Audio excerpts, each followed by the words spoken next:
This message goes for all Christian influencers and then everyone else who's against Christian influencers. We're going to start with the Christian influencers. I can empathize and understand before everything that happened, why a lot of Christian influencers were silent about things that went against the grain of right-winged ideas. I've seen firsthand in the comments about how people are crazy when a Christian influencer prays over people of Gaza or what's happening to the immigrants, which is crazy because Jesus would not have stood for any of this. If we're going to be real, there's a separation of church and state for a reason. Jesus would not side with either side on a lot of things. That's a topic for another day. Now, while I understand that, you guys need to understand that when you are staying silent about Gaza, about the immigrants, and then you are being very loud and very vocal about Charlie Kirk, it gives off select empathy. And I can understand why people are upset with you. The fact that they're not upset with the fact that you post about Charlie Kirk. They're upset with the fact that you posted about a man that mirrors you. And I think that's the narrative that a lot of people give the Christian community. We support people that mirror and look like us, and then we ignore what's happening to other people. And also, I don't think that your favorite influencer meant to have select empathy. I think that they genuinely didn't post before because they didn't want to get political because the fame. Not everyone's going to agree with this, but I genuinely think if I were to sit with a Christian influencer and explain to them this ideology,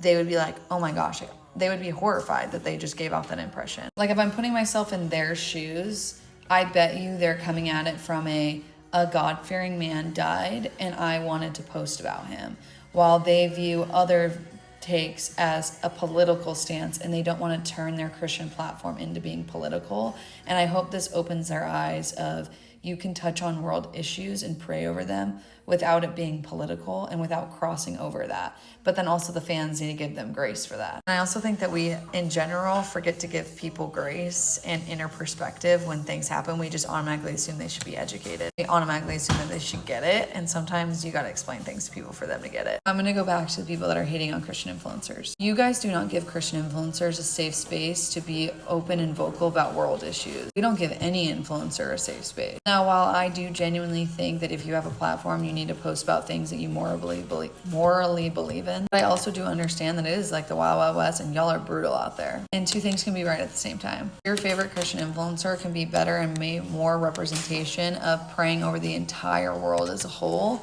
and y'all can give more grace to these Christian influencers and stop acting like they need to be a political figure. And I'm just making this because I've seen a lot of Christian influencers go, well, if you don't like that I post about Charlie Kirk, then you can unfollow me. And I think they're just missing the whole thing of, again, the problem is not you posting about him. The problem is you staying silent, and it's not your place to post about it. I don't want to post about it. I don't want to touch on it about other issues. But when a man that mirrors you, you're going to post about him. You're going to pray over him. You're going to talk to God about him. And that's what's tough to see from the average person.